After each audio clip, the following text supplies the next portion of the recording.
सिधानियों की स्वास्थ्य झंकार। मेरा स्वास्थ्य ठीक हो चुका है। मैं 74 वर्ष का हूँ। एक प्रमुख संस्था में पशु चिकित्सक हूँ। मैं पिछले कुछ वर्षों से स्वास्थ्य संबंधी समस्याओं से पीड़ित हूँ। अधिक रक्तचाप कारण हृदय की समस्या भी है, बाईपास सर्जरी भी हुई। इनके साथ साथ जोड़ों में दर्द, मूत्र समस्याओं से मैं पीड़ित हूँ। ऐसे में डॉक्टर खादरवली के बारे में सुना। सिधानियों से संपूर्ण स्वास्थ्य सिद्ध होगा। यह जानने के बाद पिछले 3 महीनों से मैं सब प्रकार के सिधानियों को 2-2 दिन में एक करके भोजन के रूप में ले रहा हूँ। इनसे ही बना डोसा, इडली आदि व्यंजन ले रहा हूँ। अब मेरा स्वास्थ्य पूर्ण रूप से ठीक है। रक्तचाप नियंत्रण में आ चुका है। जोड़ों के दर्द से भी राहत मिले। मैं हर दिन पैदल चलता हूँ। काम करते वक्त समय रोज 2-3 घंटे खड़ा रहता हूँ। पहले रात को बार-बार मूत्र विसर्जन के लिए जाना पड़ता था। इससे नींद भी नहीं रहती थी। सिधानियों के उपयोग से यह समस्या दूर हो गई। साथ ही कब्ज की समस्या भी है। उत्साह के साथ मैं काम कर पा रहा हूँ। इसका मुख्य कारण सिधानियों और काढ़े में अपने मित्रों और रिश्तेदारों को सिधानियों के उपयोग के बारे में बता रहा हूँ। गोविंद स्वामी नायडू, AML, गुड़ीपाल, बिसुल जिला, आंध्र प्रदेश। सिधानियों से भलाई होगी मैंने कभी सोचा नहीं। मेरा उम्र 35 साल है। पिछले 10 सालों से हैदराबाद में प्राइवेट नौकरी कर रहा हूँ। काम में तनाव, शिफ्ट ड्यूटी है, वक्त पर भोजन नहीं करना, जिसके कारण से मुझे 5 साल पहले मधुमेह हुआ था। तब से मैं दवाइयां ले रहा हूँ, फिर भी शुगर लेवल्स बढ़ गए हैं। बहुत कमजोरी होती है। चिंतित था। मित्र द्वारा सिधानियों के बारे में जाना। 2 महीने में सिधानियों ही ले रहा हूँ। मेरे स्वास्थ्य में भारी बदलाव है। मधुमेह दूर हो चुका है, कमजोर दूर हो चुके हैं, ताकत बढ़ गई। अब मैं अपना काम कर पा रहा हूँ। सिधानियों से इतनी भलाई होगी मैंने कभी सोचा ही नहीं था। लेकिन अब मैं ठीक बजाकर अन्य लोगों को भी सिधानियों के बारे में, उनके प्रयोजनों के बारे में बताऊंगा। टी श्रीनिवासन, प्राइवेट कर्मचारी, हैदराबाद। सिधानियों से संपूर्ण स्वास्थ्य है, यह बात 100% सच है। मैं पुलिस विभाग में कांस्टेबल हूँ। नौकरी करते समय ठीक समय पर न खाने तथा ज्यादा देर खड़े रहने के कारण स्वास्थ्य समस्याएं उत्पन्न हो चुकी है। शस्त्र चिकित्सा करनी पड़ी। 3 महीने तक आराम करना पड़ा। बिस्तर पर पड़ने के कारण शरीर का वजन बढ़ गया। इसके साथ साथ पाचन संबंधी समस्याएं भी। स्वास्थ्य को लेकर मैं चिंतित था। ऐसे समय मुझे डॉक्टर खादरवली के बारे में पता चला। सिधानियों काढ़ों में अनेक बीमारियां ठीक हो रही है। 5 सिधानियों को 2 महीने में आहार के रूप में ले रहा हूँ। मेरा वजन 79 किलो था। 1.5 महीने में 9 किलो का वजन कम हो गया। पहले तो चलते समय सांस लेने में भी तकलीफ होती थी। अब आसानी से भाग दौड़ कर रहा हूँ। गैस्ट्रिक समस्या भी कम हो गई है। खादर जी की बात 100% सत्य है। किरण कुमार, वाड़ीलाल, वित्तुर जिला। शुगर लेवल साधारण स्थिति में आ गए हैं। प्रसाद, मदनपल्ली, वित्तुर जिला। मैं 62 वर्ष को मैं बहुत दिन से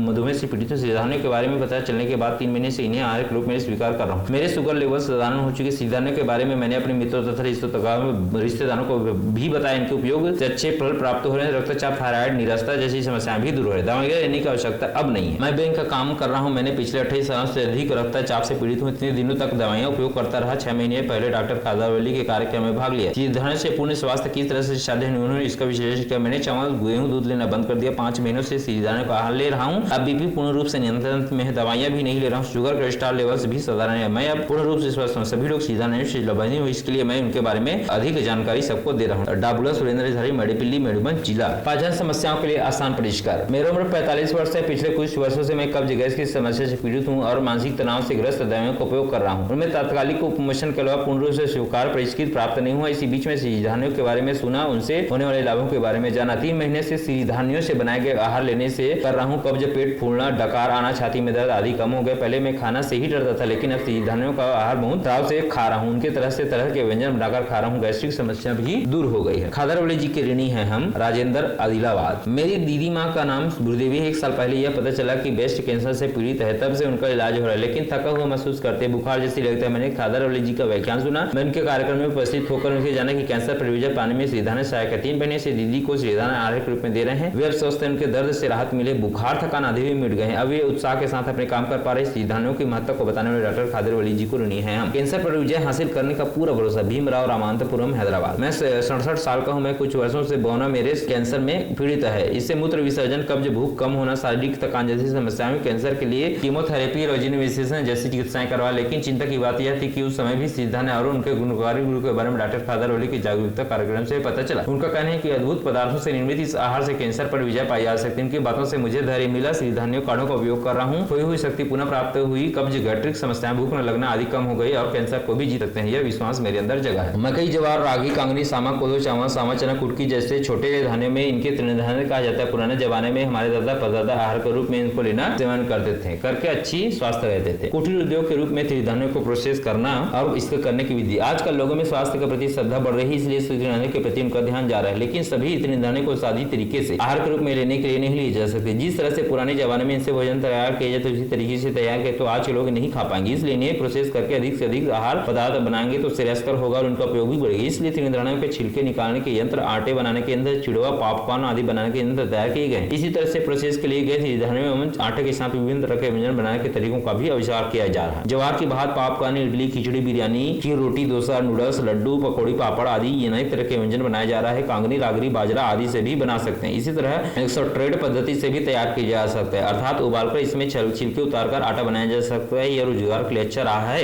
विपणन पद्धति 25 किलो छिलके निकाले गए तृणधानियों को एक बोरे में भरे और पैक करें। तृणधानियों के आटों को 1 किलो एवं आधा किलो प्लास्टिक बैग में पैक करें। उन्हें ग्राहकों तक पहुंचाया जा सकता है। उन्हें किराने की दुकानें, सुपर मार्केटों में पहुंचाया जा सकता है। कच्चा माल सीधे विक्रेता के माध्यम से पहुंचाया जा सकता है। बुच्ची से सिरीधान्य। सिरीधान्यों से चावल तैयार करने का आसान मार्ग है। बुच्ची पद्धति गिरणी यंत्रों की जरूरत नहीं होती, मिक्सी काफी है। एक आदमी रोज 20 किलो तक सिरीधान्यों से चावल तैयार कर सकता है। मिक्सी की रफ्तार तेज नहीं होनी चाहिए। तृणधानियों का आहार स्वास्थ्य के लिए लाभदायक है। यह जानकर दालों और साथ साथ उनके उगाने वाले कीटनाशकों की संख्या आंध्र प्रदेश और तेलंगाना में बढ़ रही है। ऐसी स्थिति में अधिक दाम वाले यंत्रों से काम न लेकर मिक्सी का उपयोग प्रयोग करके घर में महिलाएं सिरीधान्य को शुद्ध रूप से कर सकते हैं। ज्वार, रागी और कुटकी, इन 3 प्रकारों के धान्यों को बालियों में निकालकर इकट्ठा करें। बीजों के ऊपर निहित छिलके की निकाले। प्रोसेसिंग की समस्या नहीं होगी। लेकिन कांगनी, छोटी कांगनी, कोदा, सामा और सामा जैसे सिरीधान्यों के साथ हम पद्धति को नहीं अपनाया जा सकता। इन धान्यों से चावल प्राप्त करना है तो प्रोसेसिंग आवश्यक होती है। उनके ऊपर के छिलके निकालने से पीसकर ओखली में कूटकर छिलका निकालकर चावल बनाया जा सकता है। इसमें श्रम है, साथ ही समय व्यतीत होता है, इसलिए कार्यक्रम को इनकी उपयोगिता कम होगी। किसानों को साल भर आमदनी। सिरीधान्यों को उगाने वाले छोटे छोटे किसान लाखों रुपए खर्च करके यंत्र खरीद नहीं सकते सिरीधान्यों को शुद्ध करने के लिए, इसलिए रोक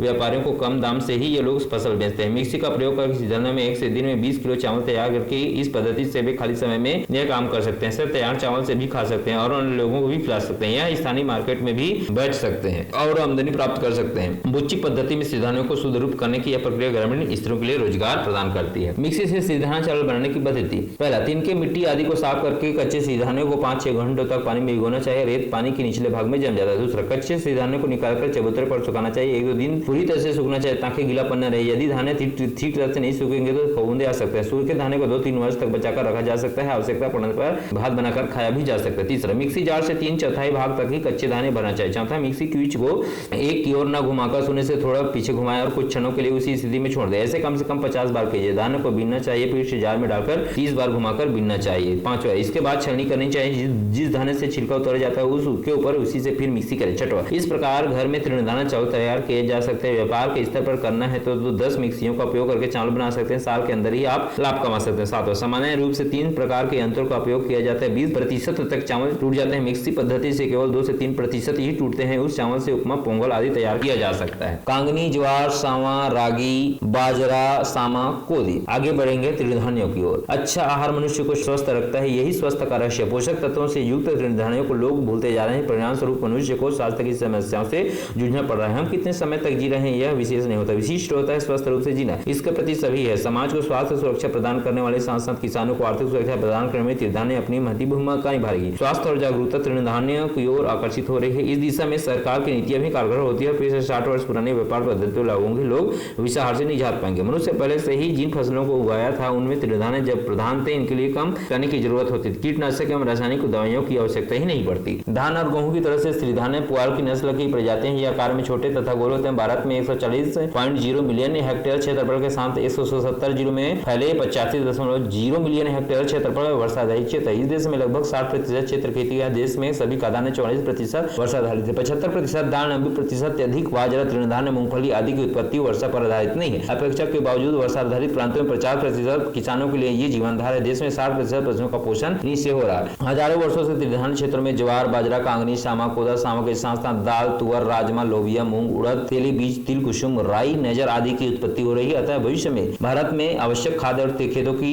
व्यवस्था उत्पन्न हो सकती है। तृणधान्यों की उत्पत्ति के लिए बहुत कम मात्रा में पानी की आवश्यकता पड़ती है। वर्तमान समय में उगने वाली वाणिज्यिक व्यापारिक फसलों की तुलना में तृणधान्यों के लिए सिंचाई व्यवस्था की आवश्यकता नहीं होती। ईख, केला आदि की फसलों के लिए आवश्यक वर्षा में ये केवल 25% ही धान्यों के लिए चाहिए। इसलिए उनकी खेती के लिए सिंचाई हेतु पानी और बिजली की आपूर्ति के लिए राज्य सरकार से प्रार्थना करने की जरूरत भी नहीं है। तृणधान्यों के विविध पर्यावरण परिस्थितियों में 15 सेंटीमीटर से भी कम गहराई भूमि में उगा सकते हैं। इनके लिए उपजाऊ भूमि की आवश्यकता नहीं होती। इन्हें शुष्क भूमि में भी उगाया जा सकता है। यह तो सचमुच एक वरदान है। इन्हें हर वर्ष उगाया जा सकता है। तृणधान्यों की विशेषताएं। सार्वजनिक वितरण प्रणाली के माध्यम से तृणधान्यों की वितरण करने के लिए राष्ट्रीय सलाह मंडली एनएसपी ने न्यायपरक निर्णय लिया है। इनमें कई कारण हैं। तृणधान्य में पोषक तत्व अधिक मात्रा में खाद्य सुरक्षा अधिनियम लागू होने के कारण उत्पन्न रिक्तता को भी समाप्त कर सकते हैं। खाद्य अधिकार नियम को लागू करने के उत्पन्न रिक्त स्थान को भरने के लिए धान और गेहूं की संग्रहित स्टॉक काफी नहीं है। अनेक कारणों से तृणधान्यों को पब्लिक डिस्ट्रीब्यूशन सिस्टम में शामिल करना श्रेयस्कर है। ज्वार, रागी, बाजरा, मकई, बार्ली, ओट्स और अन्य तृणधान्य बीजों की गुणवत्ता का धान और गेहूं से तुलना नहीं किए जा सकते हैं, लेकिन इनमें धान और गेहूं से भी अधिक पोषक तत्व उपलब्ध है। आजकल तृणधान्यों की न्यूट्री सीरियल की संज्ञा दी जाती है। गेहूं के समान प्रोटीन होने पर भी तृणधान्यों में विटामिन, विशेष रूप से बी, आयरन, फास्फोरस, अन्य प्रमुख पोषक तत्व अधिक से अधिक ग्लूटीन रहित है। गेहूं और धान के लिए प्रतिपूरक है, इसलिए इनमें क्षारीय गुण ज्यादा है। तृणधान्य ज्वार, बाजरा, रागी, कुटिया, कांगनी, गोदाएं, सामा, चावल, सामा, छोटी कांगनी। तृणधान्य फसल विविध भाषाओं में इनके नाम: शास्त्रीय नाम पेसिटिस्टम ग्लाल्कम, एल्यूसिनियम कोरकाना, सेटेरियम इटालिका, पास्पालम, स्क्राबिक्यूटेलम, पानिकम, मिलियर,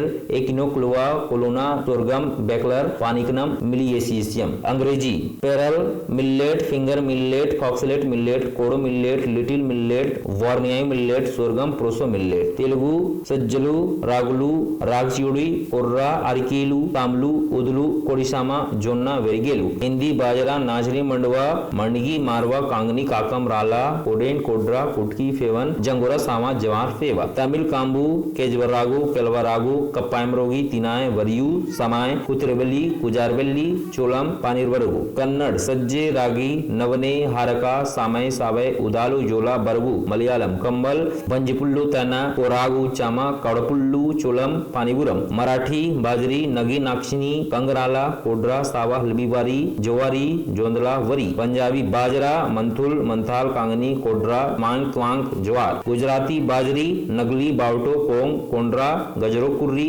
ज्वारी, ज्वार, वरी। बंगाली: बाजरा, मारवा, कुमान, कोडो, साम, श्याम, ज्वार। ओडिया: बाजवा, मंडिया, कंगू, कंगमम, कोरम, कोडवा, तुमम, कीरा, ज्वारा, चीना। तृणधान्यों को देश में अनेक प्रांतों के लोग विशेष रूप से ग्रामीण जनता आहार के रूप में उपयोग कर रही है। तृणधान्य आहार श्रृंखला से धीरे धीरे लुप्त होते जा रहे हैं, क्योंकि सरकार धान और गेहूं की ओर अधिक सब्सिडी दे रही है, लेकिन इनमें अधिक मात्रा में उगाया जा रहा है, क्योंकि इनका उपयोग मुख्य रूप से पशु एवं मुर्गी पालन में किया जाता है। फाइबर और अल्पकालिक ब्यूरेज उद्योगों में भी इनका उपयोग अधिक से अधिक किया जाता है। इन फसलों के लिए धान और गेहूं की भांति अधिक पानी की आवश्यकता न होने के कारण इन तरह के भूमि में उगाया जा सकता है। शक्ति और पोषक तत्वों को फाइबर पदार्थ बीज के रूप में परिवर्तित करके आज आधुनिक तकनीक के कारण लुप्त हो रही फसलों के साथ साथ हाइब्रिड प्रकार के विलुप्त है। जिन क्षेत्रों में खेती योग्य सिंचाई उपलब्ध होने पर वही गेहूं और धान जैसी फसलों को पैदावार एक हिस्सा से अधिक नहीं है। ऐसी स्थिति में तृणधान्य एवं मोटे अनाजों को भी खेती में प्रोत्साहित करने की आवश्यकता है। भारत में बढ़ते पोषण के संदर्भ में वर्षाधारित कृषि में क्रांति प्राप्त करना हो तो अनुसंधान एवं मूल्य निर्धारित नीतियों को तृणधान्यों की खेती पर ध्यान केंद्रित करना होगा। पानी का अधिक उपयोग करने से वाले धान एवं गेहूं की फसलों का स्थान तृणधान्य ले सकते हैं। जहां भूमिगत जल का उपयोग करके खेती की जाती है वहां ध्यान रखना होगा कि भूमिगत जल गायब न हो जाए और रेगिस्तान के रूप में परिवर्तित न हो जाए। पुराने जमाने में भारत में तृणधान्यों की खेती होती थी। 30 मिलियन एकड़ की खेती पर ध्यान देने से इसकी विशेषता का पता चलता है। सामान्य रूप से कम वर्षा वाले प्रांतों में इनकी खेती होती है। हमारे देश में जिन तृणधान्यों की खेती की जाती है वे कम से कम समय सीमा वाले फसलों है। ये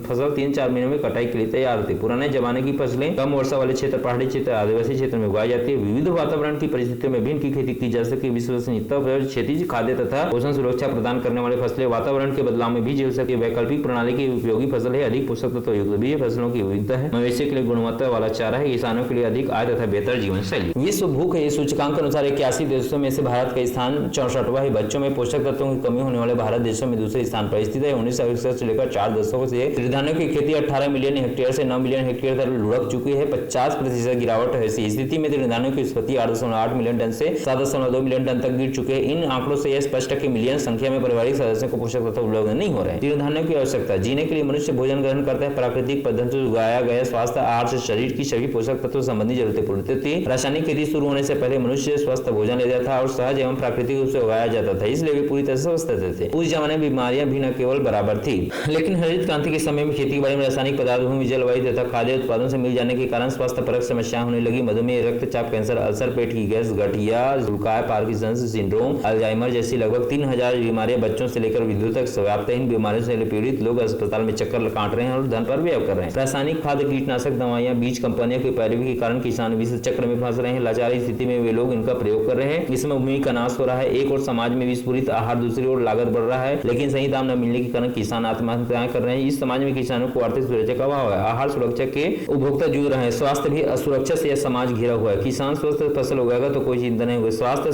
समाज पर ही भविष्य निर्भर है। ऐसा होना है तो किसानों को रासायनिक उर्वरक तथा कीटनाशक दवाओं का उपयोग बंद करना होगा और कम व्यय के साथ अधिक लाभ प्राप्त करने के लिए प्राकृतिक खेती करनी चाहिए। रासायनिक उर्वरकों के बिना कम निवेश के साथ प्राकृतिक रूप से तृणधान्यों की खेती करने से किसानों को आर्थिक सुरक्षा, समाज को स्वस्थ आहार और स्वास्थ्य सुरक्षा उपलब्ध होंगी। तृणधान्यों को किस तरह की भूमि में उगाया जा सकता है? कम उपजाऊ भूमियों में भी भी तृणधान्यों को अम्लीय क्षेत्रों में उगा सकते हैं। बाजरे की खेती रेतीली भूमि में भी की जा सकती है। रागी को बंजर भूमि में भी खेती की जा सकती है। जिस भूमि में धान की खेती करना संभव नहीं वहां सावा को खेती की जा सकती है। भूमि को खेती के अनुकूल बनाकर तृणधान्यों की खेती की जा सकती है। बंजर भूमि में तृणधान्यों की खेती होती है। पश्चिम अफ्रीका की उतली भूमि में भी पैदावार बढ़ाने की क्षमता तृणधान्यों में भी। अफ्रीका में तृणधान्यों का उत्पादन लगभग 74% है तो पूरे विश्व में 28%। औसत वर्षा 500 मिलीमीटर से भी कम होने वाले प्रांतों के साथ साथ रेतीले क्षेत्रों, अम्लीय भूमि आदि में परिस्थितियों को अनुकूलन बनाने की क्षमता तृणधान्यों में है। तृणधान्यों के लिए उपयोगी उर्वरक। रासायनिक उर्वरकों की आवश्यकता तृणधान्यों के लिए नहीं, इसलिए पर्यावरण के लिए हितकारी मवेशी खाद को तृणधान्यों की खेती के लिए प्रयोग कर सकते हैं। हाल ही में किसान अपने ही आंगन में प्राकृतिक रूप से उर्वरक तैयार करके खेती के उपयोग कर रहे हैं। पंचगव्य, अमृत पानी जैसी खाद्यों का उपयोग किया जा रहा है। तृणधान्यों के फसलों की पद्धति। परंपरागत रीति में उगाए जाने वाली तृणधान्यों की खेती में विविधता को देखा जा सकता है। एक ही खेती में 6 से 12 विविध प्रकार की फसलों को उगाया जा सकता है। दक्षिण भारत में 12 फसलों की पद्धति के अनुसार तृणधान्यों की दाल के और तली बीजों के रूप में साथ मिलाकर खेती की जा रही है। आहार सुरक्षा। धान और गेहूं जैसी फसलें भारत में आहार सुरक्षा प्रदान कर रही थी। वही तृणधान्य आहार सुरक्षा के साथ साथ पोषक तत्व, चारा, फाइबर, स्वास्थ्य संबंधी, रोजी रोटी, पर्यावरण जैसे अनेक तत्वों की उपलब्ध करा रहे हैं। अनेक तृणधान्यों को डेंठलों की फसलों के लिए आहार के रूप में दिया जा सकता है। बालों के ज्वार को देवी मवेशी के खाद्य में भी उगाया जा सकता है। तृणधान्यों में अनेक पोषक तत्व है, अतः में स्वास्थ्य के लिए भी लाभकारी। तृणधान्यों में शाह सचरी फसलों के रूप में उगाए जाने वाले तुअर और चौलाई क्रमशः ईंधन रेशे के बनाने के उपयोग किए जाते हैं। सचरी फसलों में रूप से उगाए जाने वाले लग्युमो जाति के पत्तों को उर्वरक के रूप में प्रयोग करते हैं। भूमि उपजाऊ क्षमता को बढ़ाने के लिए भी इसका उपयोग करते हैं। पर्यावरण परिवर्तनों को सहने वाली फसलें। पर्यावरण से संबंधित चुनौतियों का सामना विश्व कर रहा है, इनका समाधान तृणधान्य दे रहे हैं। वातावरण में बदलाव के कारण प्रमुख रूप से तीन चुनौतियां सामने आते हैं। पहला 2 से 5 डिग्री सेंटीग्रेड तापमान की वृद्धि, पानी की खपत में वृद्धि, पोषक तत्वों की कमी। इन चुनौतियों का सामना करने की क्षमता तृणधान्यों में है। वर्षा अभाव की स्थितियों में भी तृणधान्यों की खेती की जा सकती है, अतः ये बढ़ती तापमान को भी सहन कर सकते हैं। सिंचाई का अभाव। जिन क्षेत्रों में 200 से 500 मिलीमीटर वर्षा जहां होती है या फिर जहां वर्षा कम होती है वहां भी तृणधान्यों की खेती की जा सकती है। कहने का अर्थ है कि हर परिस्थिति तृणधान्यों की खेती में अनुरूप होती है। इनमें से अधिक पोषक तत्व होते हैं। ये एक तरह से पोषक तत्व का भंडार है। इनमें अनेक सूक्ष्म पोषक तत्व निहित है जो शरीर के लिए आवश्यक है, अतः वे पोषक तत्वों की कमी को दूर करते हैं। इसलिए तृणधान्य अद्भुत बीज है। लुप्त हो रही तृणधान्य फसलें। तृणधान्यों में सबसे गुण और क्षमता होने पर भी हरित क्रांति के बाद पिछले 5 दशकों से इनकी खेती बहुत रूप से कम होती जा रही है। परिणामस्वरूप देश में आहार और खेती की व्यवस्था को नुकसान पहुंच रहा है। उदाहरण के लिए आंध्र प्रदेश के अनंतपुर जिले में आहार धान्यों की खेती बाड़ी अधिक मात्रा में होती थी। सामा,